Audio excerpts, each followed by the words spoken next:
Hey friends and new friends, welcome back. Today we're talking about what to start in July, Zone 7, but also when to start your fall planting.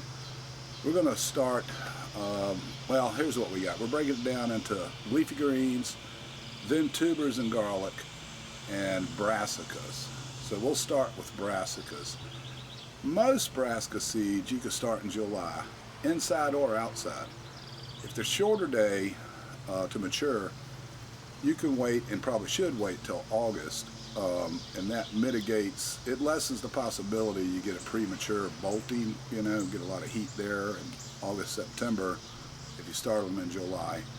But if they take longer, you can start them in July. Okay. Now, you don't have to, but we do it to save money. All we are growing this year in that family is kohlrabi and rutabaga, and check this video out and I'll explain to you what's going on there. Well, okay, here is the general idea. This is what we're doing this year in 2023.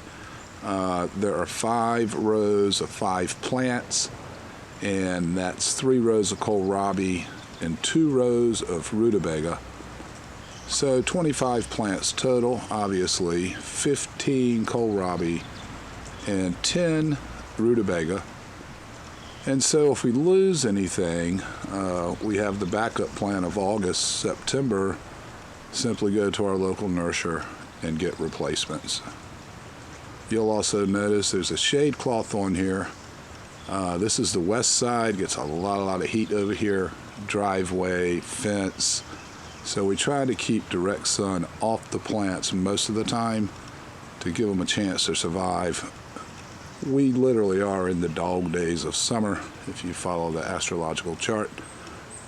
Super hot and humid. So that's why we have our backup plan.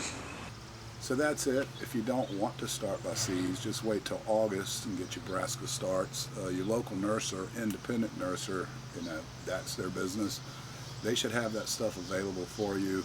And it's all of it: collards, cabbage, kohlrabi, rutabaga, turnips, you know, all of it. Any brassica, they should have some in stock. Now, the next thing, I got 2 things here. We're going to focus on garlic, but it really applies to all alliums. You can start them and overwinter them. But then back to an edible, a fall edible, and that's potatoes.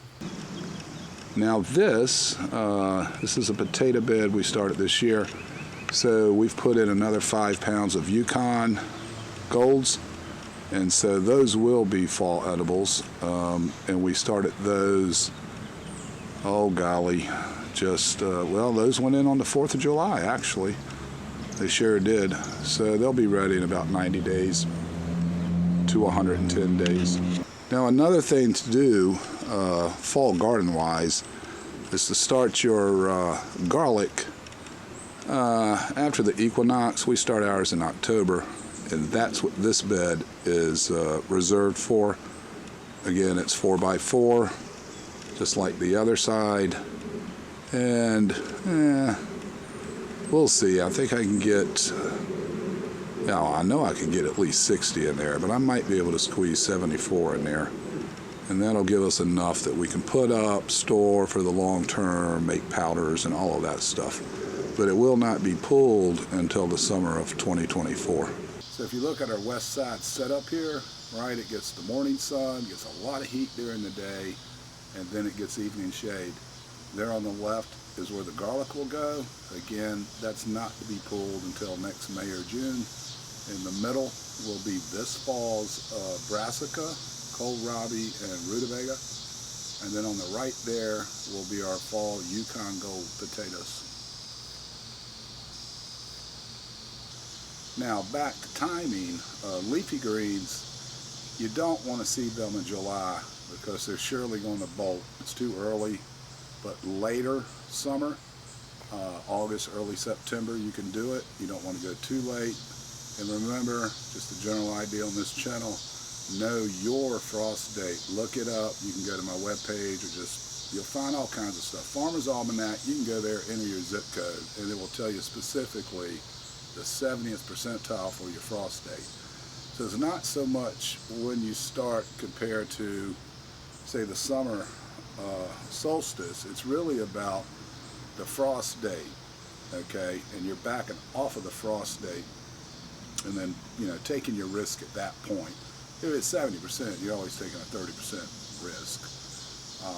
But anyway, here is a video on where we are going to do our leafy greens for this fall. And the last piece of the puzzle, not including, of course, starting some overwintered onions, but there are 4 separate little raised beds in here. And this is where we will put our leafy greens, maybe some radish, maybe some carrots, but we grow mustard greens and leaf lettuce, particularly romaine and butter crunch. On the lettuce, we like giant red mustard and southern green curled mustard. So that's what this area is reserved for. That seed will not be put in until August, so it doesn't have the tendency to bolt so quickly, right? So this is a good time of July to keep an eye on the soil, maybe amend it if it's necessary, maybe put down some slow release fertilizer, some compost. I'm probably going to throw down some slow release fertilizer and take some more grass clippings and just lightly cover it. So I'll have my mulch started before I put my seed down, and then just pull back the mulch and place the seed where I want it. And that way I don't have to mulch after the seedlings are up.